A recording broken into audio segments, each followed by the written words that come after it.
फातिहा।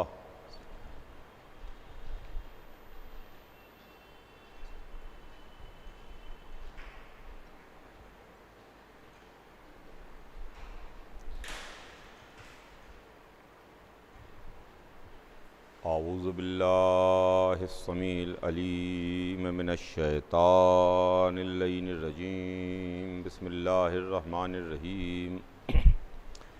अल्हम्दुलिल्लाहि रब्बिल आलमीन वस्सलातु वस्सलामु अला सय्यदिना व नबियना व शफ़ीना बिल क़ासिम मुहम्मद व आलिहि तय्यबीन अत्ताहिरीन अल मासूमीन व लानतुल्लाहि अला आदाइहिम अजमईन मिन यौमिना हाज़ा इला यौमिद्दीन। अम्मा बाद फ़क़द क़ाल अल्लाहु सुब्हानहु तबारक व तआला फ़ी किताबिहिल मुबीन व हुवा अस्दक़ुस सादिक़ीन। बिस्मिल्लाहिर्रहमानिर्रहीम। इन्नमा युरीदुल्लाहु लियुज़हिबा अन्कुमुर रिज्सा अहलल बैत व युत्तहिरकुम तत्हीरा। कायनात का खालिक व मालिक, इस कायनात को खल्क़ करने वाला, अपनी अज़ीम तरीन किताब कुरान मजीद में इरशाद फरमाता है कि यकीनन अहले बैत, अल्लाह ने ये इरादा कर लिया कि आपसे हर तरह के रिज़्क़ को दूर रखे, तमाम तरह की बुराइयों को दूर रखे और आपको पाक रखे इस तरह से कि जो पाक रखने का हक़ है। अज़ीज़ान गिरामी, वैसे तो ये आया मुबारका आया तत्हीर के नाम से मशहूर है और आया तत्हीर के नाम से दुनिया इस आयत को जानती है और पहचानती है। लेकिन इस आयत में जो एक लफ्ज़ आया वो लफ्ज़ अहले बैत है और जो वादा किया गया वो अहले बैत के लिए वादा किया गया कि अहले बैत से हर तरह के रिज़्क़ को दूर रखा जाए, अहले बैत से हर तरह की बुराइयों को, निजासतों को, गंदगियों को दूर रखा जाए। और अल्लाह ने इनको पाक किया, तो जिसको अल्लाह पाक करे अब उसके बारे में कुछ सोचना ही अबस है, उसके बारे में कुछ सोचना ही बेकार है।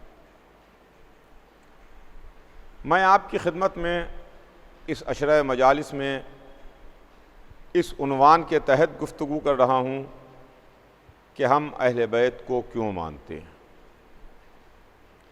चुनांचे कल मैं आपकी खिदमत में ये बात अर्ज़ कर रहा था कि अहले बैत ने हमको इस्लाम बताया, अहले बैत ने हमको मज़हब बताया, अहले बैत ने हमको दीन बताया, अहले बैत ने हमको कुरान बताया, अहले बैत ने हमको तफ़सीर कुरान बताई, अहले बैत ने हमको वाजिबात बताए, अहले बैत ने हमको मुहर्रमात बताए, अहले बैत ने हमारी हिदायत की, अहले बैत ने हमें सीधा रास्ता बताया, अहले बैत ने हमें बताया कौन सा रास्ता जहन्नम की तरफ जाता है, कौन सा रास्ता जन्नत की तरफ जाता है।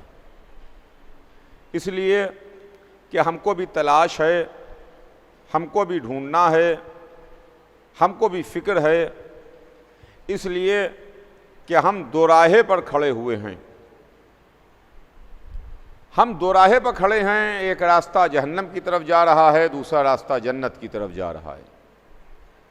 अब पता नहीं कौन सा रास्ता हमें लेके जहन्नम की तरफ चला जाए और कौन सा रास्ता हमें लेके जन्नत की तरफ चला जाए। इसके लिए रहनुमाई अहले बैत ने की। अहले बैत ने हमें बताया कि देखो ये रास्ता जहन्नम की तरफ जाता है, ये रास्ता जन्नत की तरफ जाता है। दो रास्तों के अलावा कोई तीसरा रास्ता नहीं है। अपने तमाम सुनने वालों की खिदमत में मैं बहुत तवज्जो के साथ ये अर्ज़ करना चाहता हूँ कि देखिए कोई तीसरा रास्ता नहीं है, दो रास्ते हैं, एक रास्ता जहन्नम की तरफ जाता है, एक रास्ता जन्नत की तरफ जा रहा है। अगर यकीन ना आए तो मेरे साथ सन 61 हिजरी में करबला चलिए और मैं करबला में आपको दो रास्ते दिखाता हूं कि करबला में पता चल जाएगा कि कौन सा रास्ता किधर जाता है। वैसे तो चौक और चौराहा भी है, जिसको हमारे यहाँ चौक या चौराहा कहते हैं कि साहब चार रास्ते हैं, एक इधर जा रहा है, एक उधर जा रहा है, ईस्ट की तरफ जा रहा है, दूसरा वेस्ट की तरफ जा रहा है, एक नॉर्थ की तरफ जा रहा है, एक साउथ की तरफ जा रहा है। 6 रास्ते हैं, 7 रास्ते हैं। इसी बम्बई शहर में 7 रास्ता भी है, 7 रास्ते, 7 रास्ते। तो 4 रास्ते हों, 6 रास्ते हों, 7 रास्ते हों, मुझे उससे कोई बहस नहीं है, लेकिन आखिरत में 2 ही रास्ते हैं। इंसान के वास्ते सिर्फ 2 रास्ते हैं, एक रास्ता जहन्नम का रास्ता है, एक रास्ता जन्नत का रास्ता है। करबला में, तपते हुए सहरा में, डेजर्ट और रेगिस्तान में, यहाँ भी 2 ही रास्ते थे, 2 ही तबके थे, 2 ही ग्रुप थे, 2 ही नज़रिए थे, 2 ही तरह के अफराद थे।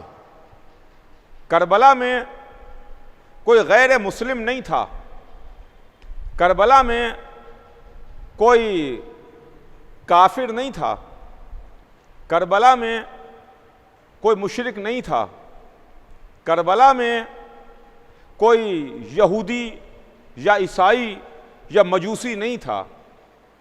करबला में सब के सब मुसलमान थे, सब ला इलाहा इल्लल्लाह कहने वाले, सब मोहम्मद रसूलुल्लाह कहने वाले, सब नमाजी, सब के सब रोज़ादार, सबके चेहरों पर दाढ़ियाँ, सबके माथों पर गट्टे, सब कुरान को मानते थे, सब बज़ाहिर काबे को मानते थे, सब बज़ाहिर क़यामत के मानने वाले थे।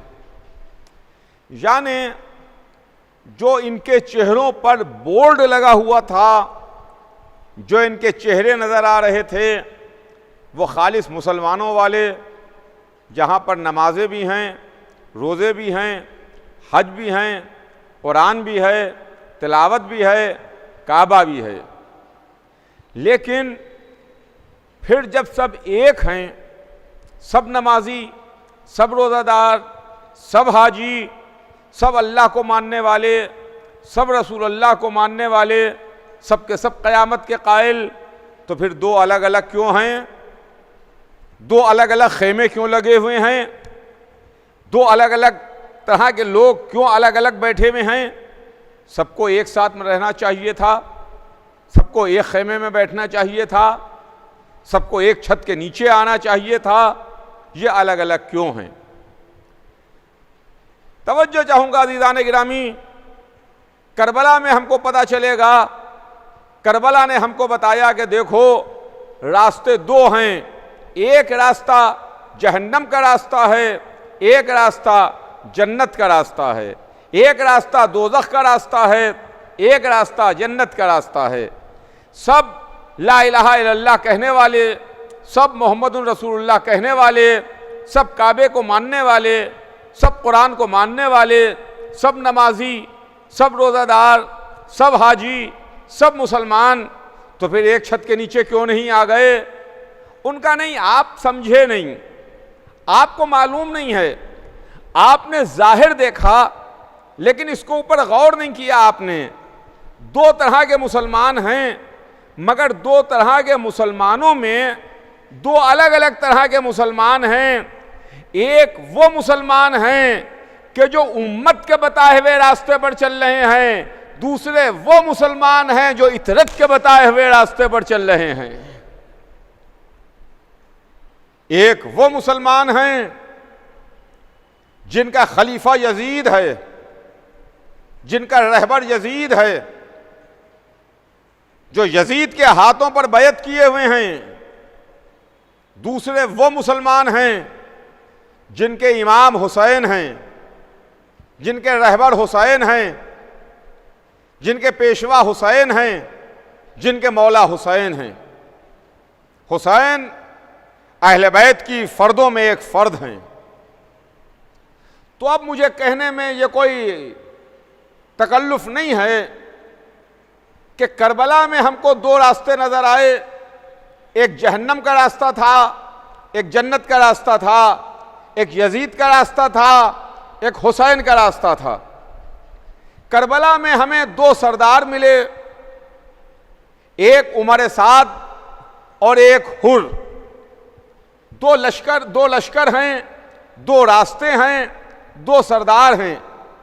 एक सरदार एक रास्ते पर चला, दूसरा सरदार सुबह आशूरा दूसरे रास्ते पर आ गया। दो सरदार दो रास्तों पर अलग अलग चले। एक सरदार के सामने मुल्क रय की गवर्नरी थी, दूसरे सरदार के सामने हुसैन के दर पर आ करके हुसैन के कदमों पर सर रख करके जन्नत थी। दुनिया ने देख लिया कि जो दुनियावी रास्ते पर चला, जो यजीद के रास्ते पर चला, जो जहन्नम के रास्ते पर चला, उसे रुसवाई मिली, उसे मुल्क रय ना मिला, उसे जिल्लत मिली, उस पर लानत है, उस पर मलामत है। आज कोई उमर साद की तारीफ नहीं करता, लेकिन जो रास्ता हुसैन का रास्ता था, जो रोशनियों का रास्ता था, जो जन्नत का रास्ता था, दूसरा सरदार जब हुसैन के रास्ते पर चला तो उसको फातिमा जहरा का रुमाल मिल गया, हुसैन का दामन मिल गया, हुसैन का जानू मिल गया, और उसको सुबह कयामत तक के वास्ते सलाम मिल रहे हैं। अजीजान गिरामी, हम अहले बैत के गुलाम हैं, अहले बैत के मानने वाले हैं, उनसे अकीदत और मोहब्बत रखने वाले हैं। हमने अपने लिए जो रास्ता मुंतखब किया, हमने अपने वास्ते जो रास्ता चुना, वह अहले बैत का रास्ता था। हम अहले बैत को क्यों मानते हैं? चुनांचे इस सिलसिले में मैं कल आपकी खिदमत में अर्ज कर रहा था कि हमको अहले बैत ने उसूल दीन बताए। तौहीद की तालीम हमको अहले बैत से मिली, अदालत की तालीम, अदले परवरदिगार की तालीम हमको अहले बैत ने दी। नबूवत के बारे में हमको अहले बैत ने बताया। मैं वजाहत कर चुका, लेकिन फिर आपकी खिदमत में वजाहत कर दूं कि किसी के जहन में यह ना आए कि मैं रसूलुल्लाह को अलग कर रहा हूं। अहले बैत में रसूलुल्लाह भी शामिल हैं, अहले बैत में रसूलुल्लाह शामिल हैं, इसलिए कि रसूलुल्लाह ही ने दुआ की थी, पालने वाले गवाह रहना ये मेरे अहले बैत हैं। अहले बैत में रसूल भी शामिल हैं। तो अब जहां जहां मैं लफ्ज़ अहले बैत इस्तेमाल करूंगा उसमें रसूलुल्लाह शामिल होंगे। बात नबूवत पर आके तमाम हो गई थी और वक्त तमाम हो गया था। आज उसी सिलसिले को आगे बढ़ाऊं। नबूवत के बाद हमारे पास इमामत है। इमामत भी एक ओहदा परवरदिगार है। इमामत भी वो ओहदा है जो अल्लाह अता करता है। इमाम भी अल्लाह बनाता है। जिस तरह नबियों को अल्लाह ने भेजा, उसी तरह इमामों को अल्लाह ने भेजा। जिस तरह नबी अल्लाह की सरकार से आए, उसी तरह इमाम भी अल्लाह की सरकार से आए। गौर कीजिएगा अज़ीज़ान गिरामी, इमाम भी अल्लाह ही की सरकार से आए और इमाम भी अल्लाह ही ने मुंतखब किया। इमामत वो ओहदा है जो अल्लाह हर किसी को अता नहीं करता, अपने ख़ास बंदों को अता करता है, ख़ास बंदों को देता है। और यूं ही अता नहीं करता, बल्कि उनका पहले इम्तिहान लेता है, उसके बाद इमामत का ओहदा अता करता है। चुनांचे आप कुरान उठा के देख लीजिए, कुरान मजीद में आपको नज़र आएगा जहाँ पर जनाब इब्राहीम का जिक्र है, वहाँ पर यह मौजूद है कि जहाँ परवरदिगार आलम ने फरमाया वाइज़ तला इब्राहीमा रब्बहू बिकलिमातिन फ़ातम्माहुन्ना क़ाला इन्नी जाइलुका लिन्नास इमामा। हमने इब्राहीम को चंद कलिमात के ज़रिए मुब्तला इम्तिहान किया, इब्राहीम ने इम्तिहान को पूरा किया तो हमने इब्राहीम को इंसानों का इमाम बना दिया। इब्राहीम इंसानों के इमाम बने। अल्लाह ने कुरान में यह कहा है कि हमने इब्राहीम को इंसानों का इमाम बनाया, तो इमाम बनाने वाला अल्लाह है।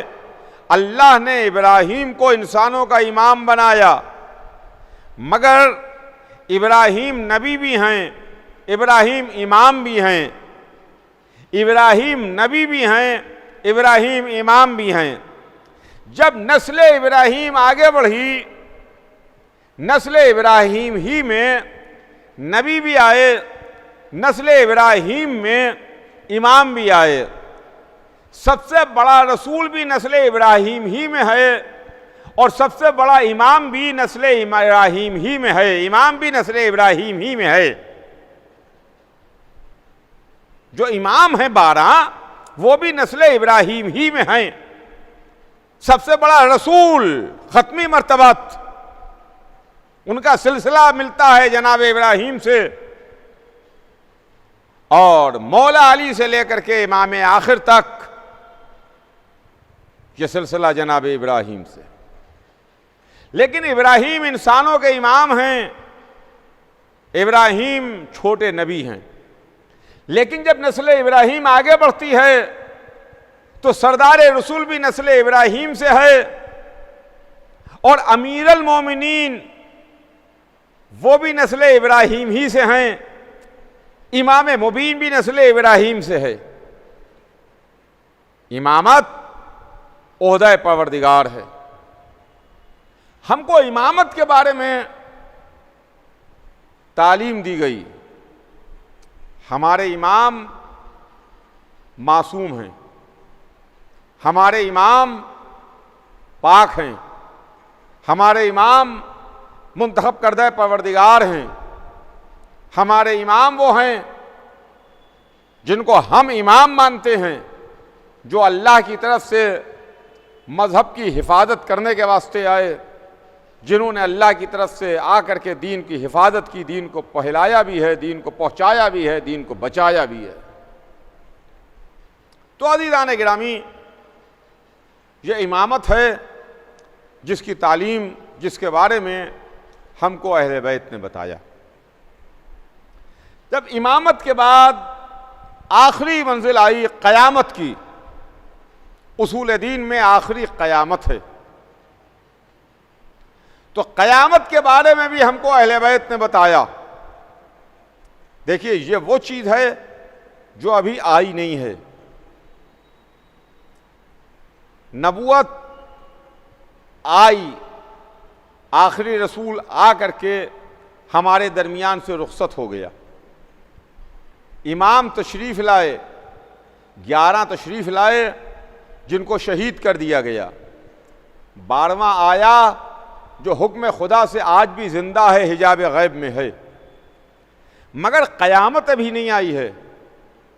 क़यामत के बारे में हमको बताया गया, क़यामत के बारे में हमको रसूल ने बताया, क़यामत के बारे में हमको मज़हब ने बताया, क़यामत के बारे में हमको कुरान ने बताया। चुनांचे कुरान कहता है बिस्मिल्लाहिर्रहमानिर्रहीम, वइज़ा ज़ुल्ज़िलतिल अर्ज़ु ज़िल्ज़ालुहा, वो दिन जिस दिन जमीन जोर से हिला दी जाएगी, कस के जमीन को हिला दिया जाएगा।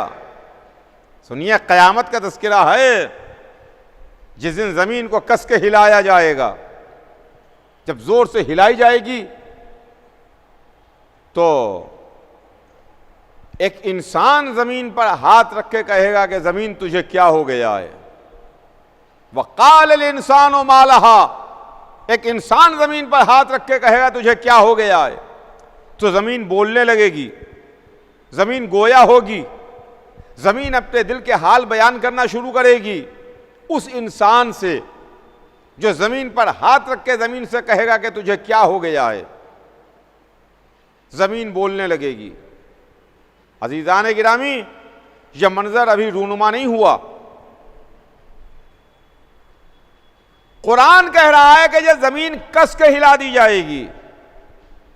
हल्का सा जलजला आता है, मामूली झटका आता है तो हमारे शहर वीरानों में बदल जाते हैं, लेकिन कुरान कह रहा है जब ज़मीन कस के ज़ोर से हिला दी जाएगी तो हमारा तो पता ही नहीं होगा, हम मलबे के नीचे दबे हुए होंगे।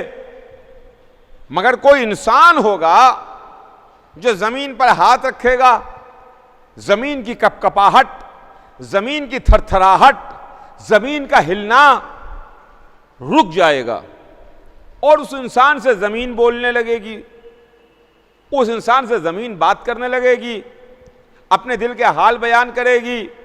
यहाँ पर नमाज पढ़ी गई, यहाँ पर इबादत की गई, यहाँ पर किसी को बेगुनाह कत्ल किया गया, यहाँ पर चोरी का माल रख के रखा गया, यहाँ पर यह जुर्म हुआ, यहाँ पर यह गलत काम हुआ, यहाँ पर यह नेक काम हुआ, यहाँ पर इबादतें हुई, यहाँ पर सजदे हुए, यहाँ पर अज़ादारी हुई।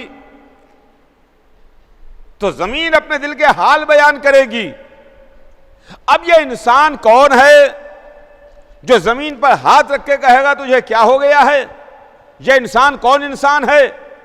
चुनांचे हमें नहीं मालूम कि यह कौन इंसान है, इसलिए कि ना इसमें कोई मौलाना है, ना कोई जनाब हैं, ना कोई उस्ताद हैं, ना कोई प्रोफेसर साहब हैं, ना कोई बहुत बड़े सेठ हैं, ना कोई बहुत बड़े सुल्तान और शहनशाह हैं, ना कोई बहुत बड़े वीवीआईपी हैं जो ज़मीन से कहेंगे। चुनांचे तफसीर अहले बैत में है कि इस इंसान से मुराद मौलाए कायनात अली इब्ने अबी तालिब अलैहिस्सलाम होंगे, जो ज़मीन से कहेंगे कि तुझे क्या हो गया है। ज़मीन अपने दिल के हाल बयान करेगी। अब समझ में आया कि हम अली को अबू तुराब क्यों कहते हैं, अली अबू तुराब क्यों कहलाते हैं। हाँ अज़ीज़ान गिरामी, अहले बैत ने हमको उसूल दीन बताए, अहले बैत ने हमको अल्लाह के बारे में बताया, अहले बैत ने हमको क़यामत के बारे में बताया। उसके बाद तारीख आगे बढ़ती है। मजहब में उसूल दीन के बाद जो दूसरी चीज आती है वो फुरूए दीन है। फुरूए दीन में अव्वल नमाज, दूसरे रोज़ा, तीसरे हज, चौथे ज़कात, पांचवें खुम्स, छठे जिहाद।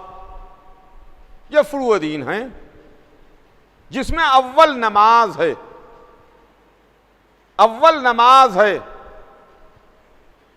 बेशक मैं कल की मजलिस में अर्ज कर चुका कि नमाज का तरीका और सलीका हमको अहले बैत ने बताया। हम नमाज पढ़ते हैं मगर हमारे दिल में खौफ नहीं होता। जब अली नमाज पढ़ते थे तो उनके दिल में खौफ खुदा होता था, हाथ पैरों में राशा होता था। लेकिन एक नमाजी ऐसा भी था, एक नमाजी ऐसा भी था कि जिसने दोनों तरफ रसूल के साथ रुख करके नमाज पढ़ी। अल मुसल्ली मान नबी इला क़िबलतैन, ये अली हैं जिन्होंने दो क़िबलों की तरफ रुख करके रसूल के साथ नमाज पढ़ी। आपको मालूम है कि पहले जो रुख होता था, जो पहला क़िबला था, वो बैतुल मुक़द्दस था। सरकार रिसालत बैतुल मुक़द्दस की तरफ रुख करके नमाज पढ़ते थे। आज काबे की तरफ रुख करके नमाज होती है, लेकिन शुरू में इब्तिदा में बैतुल मुक़द्दस की तरफ रुख करके नमाज होती थी। रसूल नमाज पढ़ रहे हैं, रसूल के पीछे अली हैं जो पीछे नमाज पढ़ रहे हैं। रसूल का रुख बैतुल मुक़द्दस की तरफ है कि ऐसे आलम में, ऐसी कैफियत में, ऐन नमाज के आलम में जनाब जिब्राइल तशरीफ़ लाए और रसूल की खिदमत में हाजिर होकर कहा कि अल्लाह ने बात तोहफ़े दुरूद व सलाम के कहलवाया है कि आप क़िबले का रुख तब्दील कर दीजिए, अब बैतुल मुक़द्दस से काबे की तरफ अपना रुख मोड़ लीजिए। बैतुल मुक़द्दस से काबे की तरफ आपका रुख मुड़ जाए। हुक्म आया था, रसूलुल्लाह ने फ़ौरन हुक्म की तामील की।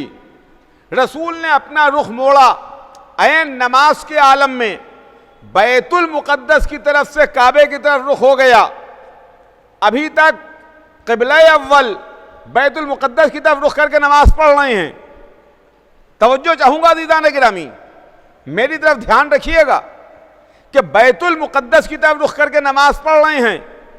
जिब्राईल अमीन रसूलुल्लाह की खिदमत में आए हैं।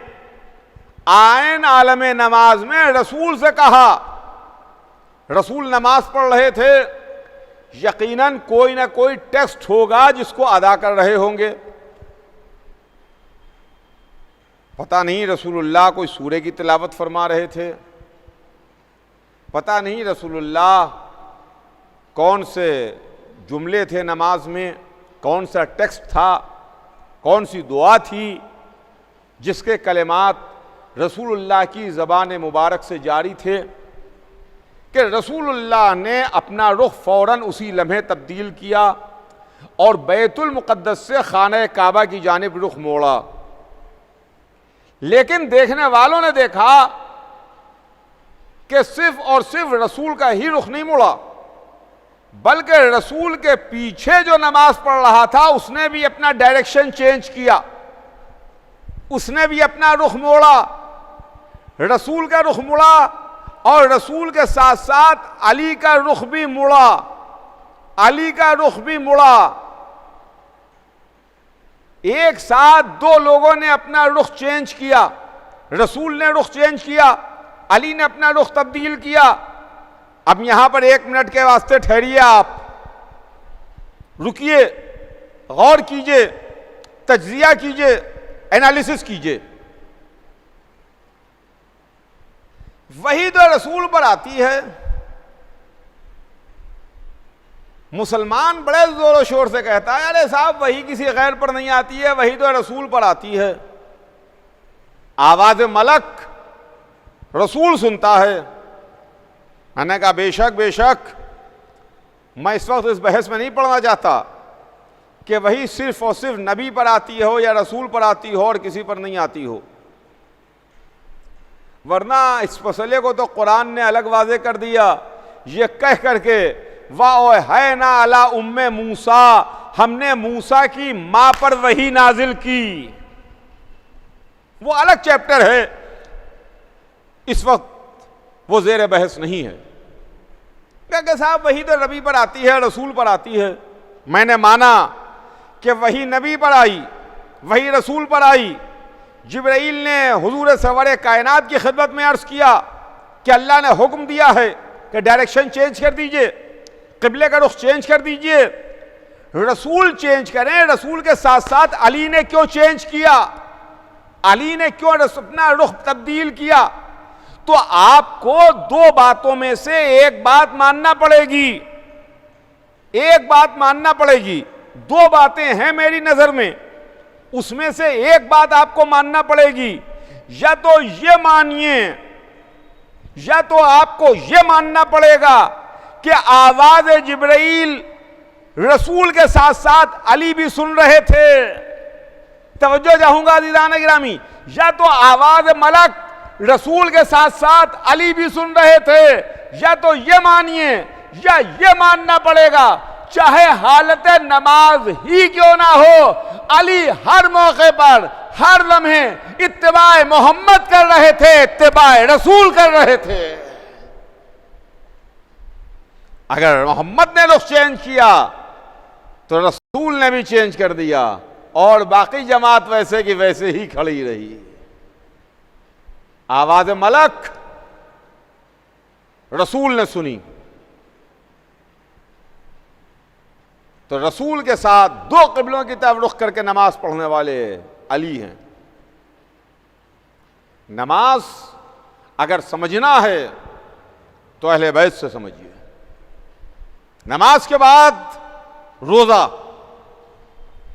अहले बैत ने हमको रोजे का तरीका और सलीका बताया।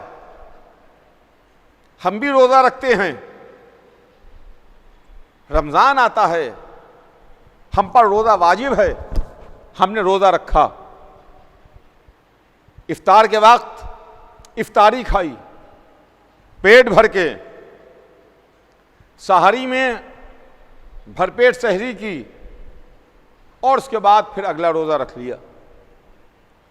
लेकिन अगर किसी वजह से आंख नहीं खुली और सहरी में सोते रह गए तो दिन भर मिजाज खराब है, तबीयत भारी है, इसलिए कि आज हमने सहरी नहीं की है, आज हमारा रोजे पर रोजा हो गया। इफ्तार में खाया, पेट भर के खाया, खूब खूब खाया, रात को खाना भी नौश किया, लेकिन अगर सहरी नहीं की तो दिन भर सर भारी है, तबीयत खराब है, बात बात पर झड़क रहे हैं, इसलिए कि आज रोजे पर रोजा हो गया। अजीजान गिरामी, अगर रोजे पर रोजा रखा है तो अहले बैत ने, रोजे पर रोजा रखा तो अली ने, रोजे पर रोजा रखा तो फातिमा जहरा ने, रोजे पर रोजा रखा तो हसन ने, रोजे पर रोजा रखा तो हुसैन ने। जहां मुसलसल 3 दिन तक रोजे रखे और अपनी रोटियां साहिल को दे दी, खुद नमक और पानी से इफ्तार किया, दूसरे दिन अपनी रोटी साहिल को दे दी, नमक और पानी से इफ्तार किया, तीसरे दिन अपनी रोटी साहिल को दे दी, नमक और पानी से इफ्तार किया। न शिकवा है, न शिकायत है, न माथे पर शिकन है, शुक्र परवरदिगार है। 3 दिन तक रोजों पर रोजे रख करके अपनी रोटियां मिस्कीनों, यतीमों, असीर को देके शुक्र के सजदे किए। अल्लाह को इन अहले बैत के रोजे इतने पसंद आए कि इसके बदले में इन्हें जन्नत और हरीरे जन्नत का मालिक बना दिया। जन्नत और हरीरे जन्नत का मालिक बना दिया। रोजे अगर समझना है तो दरे अहले बैत पर आओ, नमाज समझना है तो दरे अहले बैत पर आओ। हम अहले बैत को क्यों मानते हैं? हमसे कोई पूछे, हमसे कोई सवाल करे, आओ हमसे पूछो, सवाल करो कि तुम अहले बैत को क्यों मानते हो। हम बताएंगे कि हम अहले बैत को क्यों मानते हैं, हमने गैरों को क्यों नहीं माना है, हमने अहले बैत को क्यों माना है। जिनके कैरेक्टर, जिनकी जिंदगियां बेदाग हैं, जहां आयत तथीर का हिसार मौजूद है, जिन्होंने दुनिया में आकर के कुछ दुनिया से हासिल नहीं किया है, दुनिया से कुछ लिया नहीं है, दुनिया को दिया है, दुनिया को बांटा है, दुनिया को तकसीम किया है, दुनिया में आके लुटाया है। वरना इनके इख्तियार का आलम यह है कि अगर ये ठोकर मारें तो सोने की नहर जारी हो जाए, अगर ये हाथ धो दें तो हाथों का धोवन जवाहर बन जाए। यह अहले बैत है, खुदा की कसम, यह अहले बैत की मंजिल है। रोजे की तालीम हमको अहले बैत ने दी, हज के बारे में हमको अहले बैत ने बताया, हज का सलीका तरीका हमको अहले बैत ने बताया। बेशक बेशक हज एक बहुत बड़ी इस्लामी इबादत है। हज फुरूए दीन में है। हजारों बरस पहले एक वाकया हुआ। हजारों बरस पहले एक मां अपने प्यासे बच्चे की तलाश में पानी के लिए दौड़ती रही, परेशान होती रही, ढूंढती रही। उसकी याद में बाप अपने बेटे को ख्वाब में देखी हुई बात पर अमल करने के लिए लेकर के गया, उसकी याद में आज हज मनाया जाता है। और दुनिया भर के मुसलमान खिंच के खाने काबा में आते हैं और दुनिया भर के मुसलमान खाने काबा में आके उस अजीम फरीदे को अदा करते हैं जिस फरीदे का नाम हज है। आइए, अपना मुल्क छोड़िए, अपना शहर छोड़िए, अपना इलाका छोड़िए और इसी के साथ साथ खतरा भी मोल लीजिए। देखिए, बहुत बड़ी बात आपकी खिदमत में अर्ज कर रहा हूं, इसी के साथ साथ खतरा भी मोल लीजिए, इसलिए कि हज में बहुत बड़ा खतरा है। लाइफ का रिस्क तो है हज में, इससे तो कोई इनकार नहीं कर सकता। इसलिए कि बराबर हर 2-4 साल के बाद इस तरह की खबरें आती हैं अखबारात में और टीवी पर दिखाई जाती हैं कि हज में भगदड़ हो गई, स्टैम्पीड हो गया, लोग दब गए, कुचल गए, इतने हाजी जाबाहक हो गए, इतने हाजी अल्लाह को प्यारे हो गए। हज में होता है कि नहीं? वो वाजिब अमल हैं जिनके बगैर हज हो ही नहीं सकता, मुकम्मल ही नहीं। उनको अदा करना भी ज़रूरी है, लाइफ का रिस्क भी ज़रूरी है। लाइफ को रिस्क है मगर वो अमल अंजाम दिया जाएगा। शैतान को पत्थर मारना ज़रूरी है। भगदड़ हो गई, सफा और मरवा के दरमियान दौड़ना ज़रूरी है, भगदड़ हो गई। जहां पर भीड़ बहुत है भगदड़ हो गई, लाइफ का रिस्क है। मगर लाइफ के रिस्क की परवाह न करते हुए एक फरीजे को अदा करना है, एक वाजिब को अदा करना है। मालूम यह हुआ कि जब कोई काम जरूरी हो, फरीजा हो, वाजिब हो, तो फिर जिंदगी का रिस्क नहीं देखा जाता, रिस्क जिंदगी का लिया जाता है, जिंदगी को दांव पर लगाया जाता है। जिंदगी को दांव पर लगाया जाता है। अज़ीज़ान गिरामी, अब आज को ये ना कहे कि आप जंजीर का मातम क्यों करते हैं, आप कमा का मातम क्यों करते हैं, सर से खून क्यों निकालते हैं, इसमें लाइफ को रिस्क है। अमा अगर इब्राहीम और इस्माइल की छोटी कुर्बानी में लाइफ को रिस्क है, तो हुसैन इब्ने अली की बड़ी अजीम कुर्बानी में अगर हम रिस्क ले लें तो हैरानी की क्या बात है, परेशान होने की क्या बात है। रिस्क तो जिंदगी में हर कदम पर है। आप घर से बाहर निकले तो रिस्क है कि नहीं है कि कब एक्सीडेंट हो जाए, कब गाड़ी टकरा जाए, कब कोई आगे पीछे से टक्कर मार दे, रिस्क तो हर कदम पर है ना। तो यह हज अजीम इबादत, हज में क्या है कि खाने काबा का चक्कर लगाइए। हमको अहले बैत ने बताया अज़ीज़ान गिरामी कि हज क्या है। खाने काबा का चक्कर लगाइए, तवाफ कीजिए। तवाफ काबा के बगैर हज नामुकम्मल है। तवाफ कीजिए। कुछ खास इबादतों के मजमूए का नाम हज है।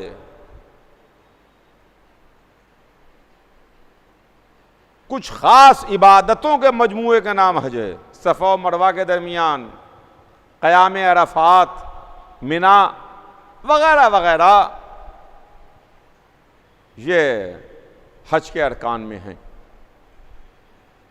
मगर उसमें कहीं पर दौड़ना है, कहीं सर मुंडाना है, कहीं कुर्बानी करना है, कहीं जाके शैतानों को पत्थर मारना है, कहीं पर जाके क़याम करना है एक रात। ये सारी की सारी चीज़ों के साथ साथ एक मामला ये भी है कि आप एक घर का तवाफ कीजिए, एक घर का चक्कर लगाइए, खाने काबा का तवाफ कीजिए। जब तक कि आप काबे का तवाफ ना कीजिएगा तब तक आपका हज मुकम्मल नहीं होगा।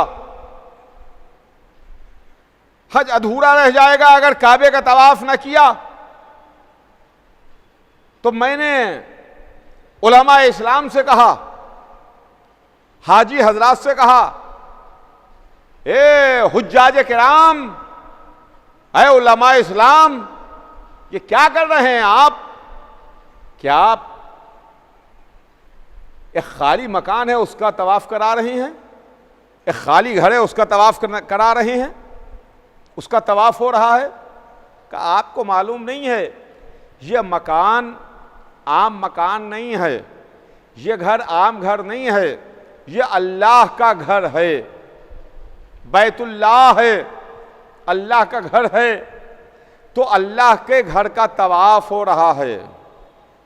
तो मैंने सवाल किया, क्या अल्लाह हज के ज़माने में अपने घर में आ जाता है, काबे में आगे क़याम करता है, काबे में आगे कुर्सी पर बैठता है? तो उनका नहीं भाई, ऐसी बात नहीं है, काबे में नहीं आता, तवाफ नहीं करता, वो कुर्सी पर नहीं बैठता। अल्लाह तो हर जगह है, काबे के अंदर भी है, काबे के बाहर भी है। तो फिर काबे का तवाफ कैसा? कहा नहीं नहीं, बैतुल्लाह है, अल्लाह का घर है। तो एहतराम घर का यह है, उस घर का एहतराम यह है कि उस घर का तवाफ किया जाए, तभी हज मुकम्मल होगा। एहतराम काबा यह है कि काबे का तवाफ किया जाए। आज कुछ लोग इस बात पर एतराज करते हैं कि साहब ये आप जरिए हुसैन का तवाफ क्यों करते हैं, रोज़ा हुसैन का तवाफ क्यों करते हैं? हमने सवाल किया, आप अल्लाह के घर का तवाफ क्यों करते हैं, काबे का चक्कर क्यों लगाते हैं? का जिस तरीके से एहतराम काबा में हम काबे का तवाफ करते हैं, वैसे ही अजमत हुसैन को सलाम करने के वास्ते कब्र हुसैन का तवाफ करते हैं, रोज़ा हुसैन का तवाफ करते हैं। तवाफ किया और तवाफ में एक पत्थर है, उस पत्थर के चूमने का हुक्म है कि आप वो पत्थर चूमिए, पत्थर को बोसा दीजिए। अगर करीब से हैं तो आप अपना दहन ले जा करके उससे चूमिए, अगर आप दूर हैं तो अपने हाथ का इशारा करके उससे चूमिए। आपने इशारा किया हाथ का और हाथ का इशारा करके अपना हाथ चूम लिया, गोया आपने पत्थर चूम लिया। आपने हजर अस्वद को बोसा दे दिया, वो काबे में नस्ब है, काबे में लगा हुआ है, काला पत्थर है, ब्लैक स्टोन है। मैंने उलमाए इस्लाम से सवाल किया कि पालने वाले, ये मेरी समझ में नहीं आता, इस्लाम तो बुत परस्ती मिटाने के वास्ते आया है, बुत परस्ती मिटाने के वास्ते आया है, ये क्या पत्थर चूमाया जा रहा है? क्या पत्थर को चूमो, करीब हो तो मुंह से चूमो, दूर हो तो हाथ का इशारा करके चूमो, ये चूमना कैसा? तो उन्होंने कहा कि आप समझे नहीं, ये पत्थर आम पत्थर नहीं है, ये स्टोन आम स्टोन नहीं है, ये जन्नत का पत्थर है, जन्नत से आया हुआ पत्थर है। अच्छा, अगर कोई जन्नत से पत्थर आ जाए तो उसका एहतराम यह है कि उसे चूमा जाए, उसे बोसा लिया जाए। तो अगर पत्थर जन्नत का हो तो उसका चूमना जरूरी है। तो जो जन्नत के जवानों का सरदार हो, जिनके लिए रसूल ने कहा हो कि अल हसन वल हुसैन सैयदा शबाब अहले जन्ना, हसन हुसैन सरदार हैं जवानान अहले जन्नत के। हज हमको अहले बैत ने बताया, रसूल ने हज करके बताया और इमामों ने हमको हज की तालीम दी, कैसे हज किया जाए, कैसे काबे में दुआएं पढ़ी जाएं, कैसे इबादत की जाए, इसकी तालीम हमको हमारे आइम्मा के ज़रिए से। तो हज, इसके बारे में हमको अहले बैत ने बताया। चौथे, हज के बाद ज़कात की मंजिल है। ज़कात में बेशक जो ज़कात अहले बैत ने निकाली, जो ज़कात अहले बैत ने दी, क्या कहना उस ज़कात का। दुनिया में बड़े बड़े राजा बादशाह गुज़रे, बड़े बड़े शहनशाह गुज़रे, एक से एक अमीर, बड़े बड़े पैसे वाले, एक से एक ज़कात निकालने वाले, लेकिन क्या कहना उस ज़कात अदा करने वाले का जिसने हालत रुकू में साइल को इस तरीके से अंगूठी दे दी कि कुरान में मधा आ गई, कुरान में आयत आ गई और ये कह दिया गया कि इसने तो ज़कात दी है, ये इसकी ज़कात है। ज़कात का सलीका हमको अहले बैत ने बताया। उसके बाद पांचवें खुम्स है। फुरूए दीन में खुम्स, खुम्स में भी अहले बैत का एक शेयर है, अहले बैत का एक हिस्सा है। जो माल है,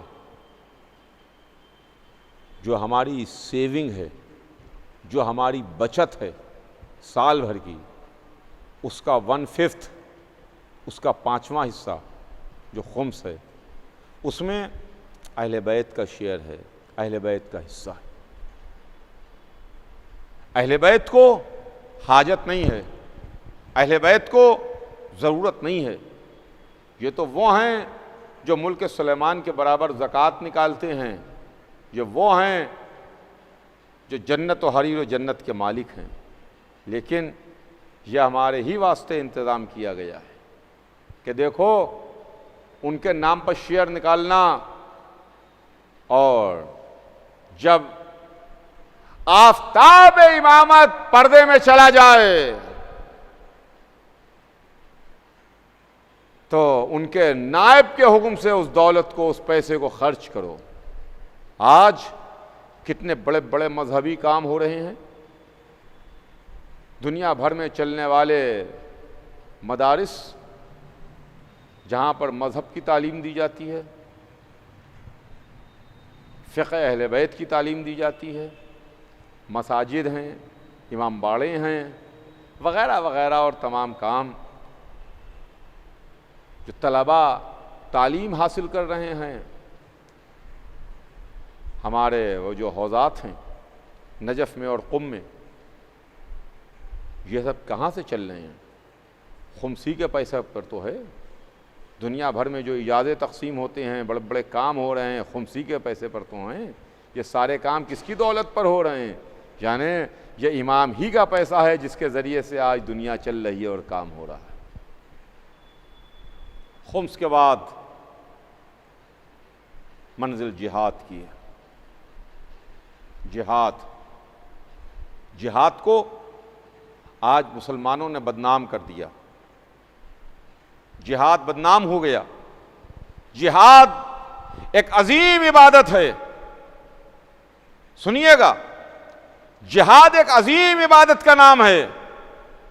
जिहाद हमारे यहां मक्तबा अहले बैत में, फ़िक़्ह जाफ़री में जिहाद, इसकी परमिशन हर एक नहीं दे सकता।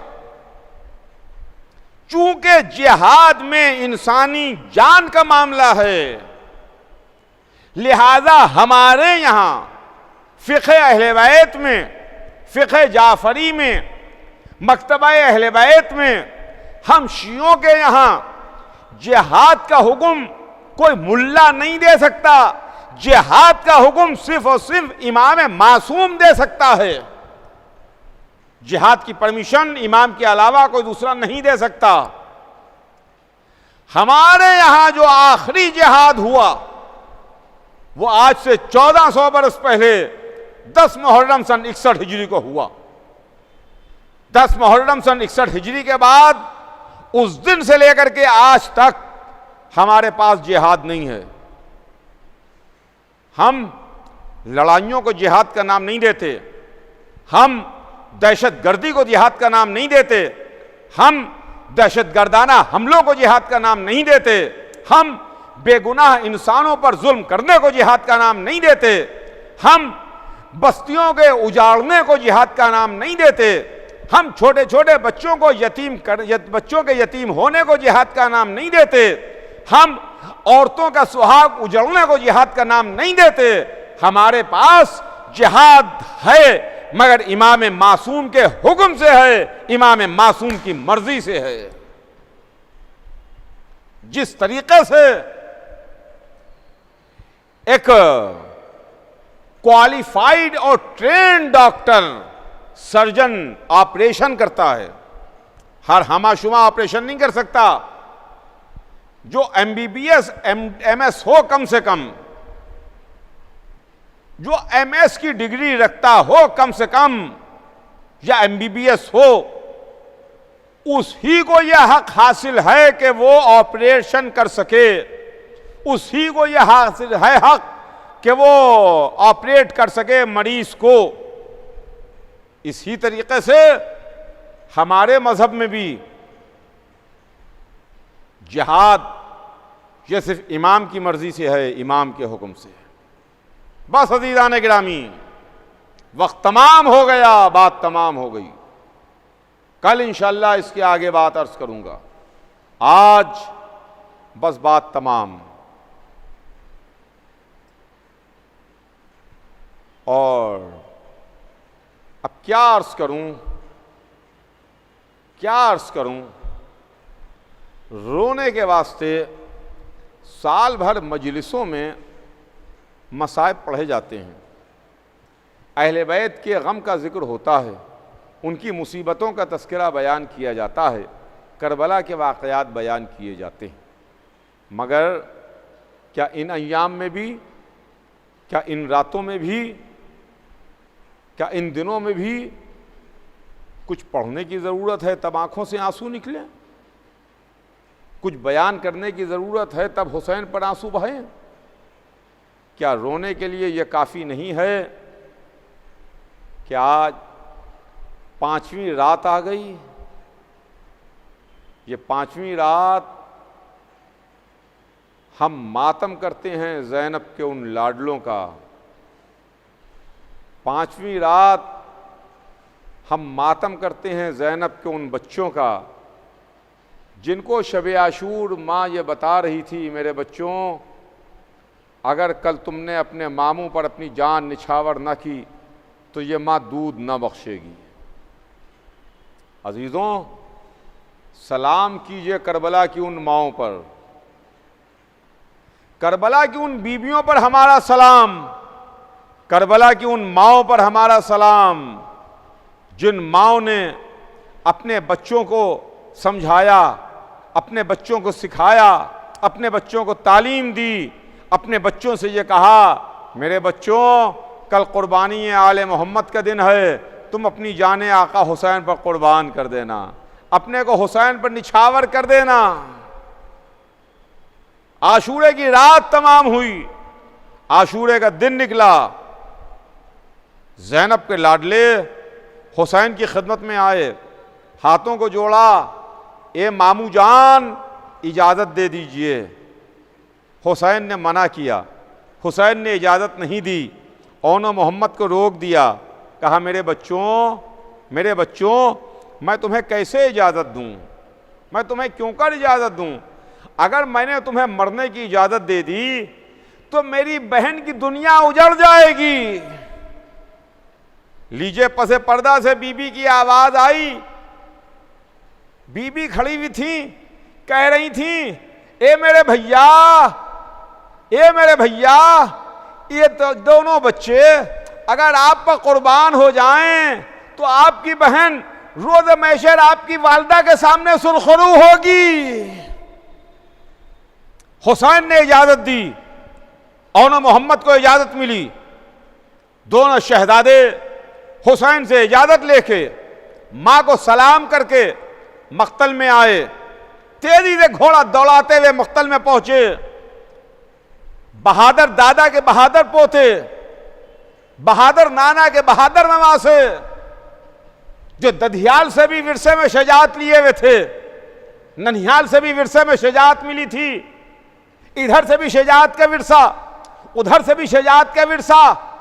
बहादुर दादा, बहादुर नाना मैदान में दूर तक लड़ते हुए चले गए, तलवार चला रहे थे, दुश्मनों को तहत-ए-तेख कर रहे थे। एक मर्तबा लड़ते लड़ते वो शहजादे कहां तक लड़ते कि एक मर्तबा हुसैन के कानों में आवाज आई, ए आका मेरा आखिरी सलाम कबूल कीजिए, ए मामू मेरी मदद को आइए। लीजिए, हुसैन ने वो आवाज सुनी, तेजी से हुसैन चले, अब्बास और अली अकबर साथ साथ चले। दुश्मन इन जवानों को, शेरों को देख करके भागा। अब जो देखा तो ओना मोहम्मद दुनिया से सिधार चुके थे। ये दोनों शहजादे दुनिया में नहीं थे। ज़ैनब के बाग के फूल मुरझा चुके थे, अब वो फूल दुनिया में नहीं थे। दुनिया के फूल जन्नत में जाके खिल रहे थे। एक मैयत को हुसैन ने उठाया, एक जनाजे को अब्बास ने उठाया। दोनों बच्चों की मैयतें लिए वे हुसैन और अब्बास आए, दर खेमा पर लाके मैयतों को रखा। अब बड़ा मुश्किल मौका था, कैसे मां से कहा जाए कि तुम्हारे बच्चों की मैयतें आ गईं, कैसे ज़ैनब से कहें, कैसे सानिया ज़हरा से कहें कि आपके बच्चे अब दुनिया में नहीं हैं, और मोहम्मद दुनिया से सिधार गए। हाँ हाँ, नन्हे बच्चों की मैयतें दर खेमा पर आईं तो माँ दर खेमा पर आगे पहुंची। तारीख यह मंजर देख रही थी, मौरिख लिख रहा था, दुनिया समझ रही थी कि माँ अपने बच्चों की मैयतें देखेगी तो बेख्तियार आंखों से आंसू जारी हो जाएंगे। माँ सर के बालों को खोल लेगी, बालों को वीरान और परेशान करेगी, सरो सीना पीटेगी और कहेगी मेरे बच्चों, तुम्हारे बाद ये माँ उजड़ गई, तुम्हारे बाद ये माँ लुट गई, तुम्हारे बाद ये माँ वीरान हो गई, तुम्हारे बाद ये माँ जिंदा रह के क्या करेगी। ज़ैनब रोएंगी, ज़ैनब सर पीटेंगी, ज़ैनब आंसू बहाएंगी, ज़ैनब सर के बाल खोलेंगी, ज़ैनब मुंह पर तमाचे मारेंगी। मगर दुनिया की हैरत न रही जब ज़ैनब ने बच्चों की मैयतों को देखा और अपनी पेशानी को खाक पर रख दिया। पालने वाले तेरा शुक्र, तूने मेरी कुर्बानियों को कबूल कर लिया। पालने वाले, मेरे बच्चे तो कुर्बान हो गए मगर मेरे भैया हुसैन को सलामत रखना। मैं कहूंगा बीबी ज़ैनब, करबला में उस वक्त आपका क्या आलम हुआ होगा जब मनादी की आवाज आई होगी, अला कुतल हुसैन बे करबला, अला जुबेहल हुसैन बे करबला।